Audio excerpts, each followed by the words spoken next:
Micro' ফাইনেন্সৰ পৰা ধৰক এতিয়া মহিলাসকলে নিজে মাইক্ৰ' ফাইনেন্সৰ পৰা ঋণ লৈ পেলাই তেওঁলোকে নিজৰ স্বাৱলম্বী হ'ব পাৰিছে। আগৰ যিসকলে এনে ব্যক্তিগত হিচাপে অলপ কৰিছিলে, এতিয়া মাইক্ৰ' ফাইনেন্সৰ পৰা লৈ তেওঁলোকে বহুতখিনি উন্নত হ'বলৈ কৰিছে। ধৰক এতিয়া এই তাঁতীশাল কিবাকিবি গাহৰি ছাগলী পোহা তেনেকুৱা পৰ্যন্তলৈকে তেওঁলোকে মাইক্ৰ' ফাইনেন্স লৈ তেওঁলোকৰ যিখিনি কাম কৰিবলগীয়া আছে তেওঁলোকে নিজে বহুতখিনি ঘৰখনৰ উন্নতি হৈছে এইটো হৈ।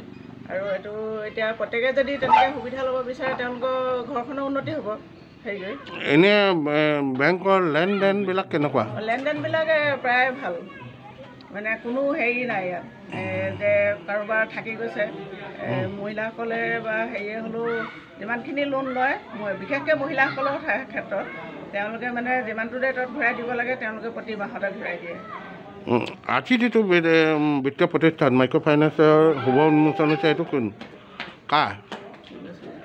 আজি যিটো কৃষ্ণ কোঁৱৰ কৰিছে, কৃষ্ণ কোঁৱৰৰ তত্বাৱধানত তেওঁৰ পৰা কৰিলেও সাহাৰ্য তেওঁলোকে যিটো মাইক্ৰ' ফাইনেন্সৰ দিব সেইটো কৰি তেওঁলোকে বহুতখিনি লাভ। মই আৰু এটা কথা সুধিবলৈ বিচাৰিছোঁ, মাইক্ৰ' ফাইনেন্সৰ পৰা মহিলা সবলীকৰণ কেনেধৰণৰ মাছখোৱাত প্ৰভাৱ পৰিছে?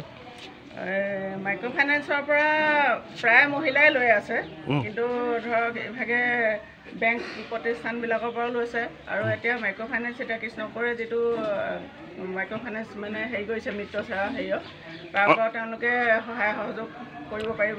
অৰ্থনৈতিক কিমান পৰিৱৰ্তন কোন গাঁৱত হৈছে বেছিকৈ মানে এতিয়া ধৰক আমাৰ ইয়াতে প্ৰায়খিনি এতিয়া মাছখোৱা ইয়াতো কৰিছে, চাৰিআলি কেশৰগুৰি চৌখাম এনেকৈ কৰি চবৰ এনেকৈ। আমি যিটো দেখিবলৈ পাইছোঁ মাছখোৱা চৌখাম গাঁৱত তাঁতশাল এটা বৃহৎ পৰিৱৰ্তন, গাড়ী ঘোঁৰা চব হৈছে। এইটো কি বেংকৰ পৰা সহায় হৈছে? এইটো ধৰক মাইক্ৰ' ফাইনেন্সৰ পৰাও লৈছে তেওঁলোকে, আৰু ধৰক প্ৰায়তো মাইক্ৰ' ফাইনেন্সে মই দেখিছোঁ মাইক্ৰ' ফাইনেন্সৰ পৰাও লৈছে। আজি অনুষ্ঠানটোৰ পৰা কেনেকুৱা উপকৃত হ'ব পাৰে বুলি ভাবিছে? আজি অনুষ্ঠানটোৰ পৰা আমি ভাবিছোঁ মানুহখিনি যিমানখিনি পায় মানে যাৰ কিছুমান অসুবিধা হৈ থাকিলেও ধৰক কিছুমান যাব পৰা নাই। আমাৰ এতিয়া ওচৰতে কৰি দিছে মিত্ৰচেৱা যিটো খুলিছে মাছখোৱা চাৰিআলি এইটো কৃষ্ণ কোঁৱৰৰ যিটো কৰিছে তাৰ পৰা ওচৰতে তেওঁলোকে সুবিধা পাব, তেওঁলোকে আহি নিজে। আপুনি কিমান আশাবাদী এতিয়া? মই এতিয়াতো প্ৰায় আশাবাদী। তেওঁলোকে যিসকলে ধৰক কিছুমান ঘৰতে ওচৰতে বা আঁতৰত চিনি নাপায় নাপায় বুলি যাবলৈ, তেওঁলোকে এতিয়া ইয়াতে ওচৰতে ল'ব পাৰিব।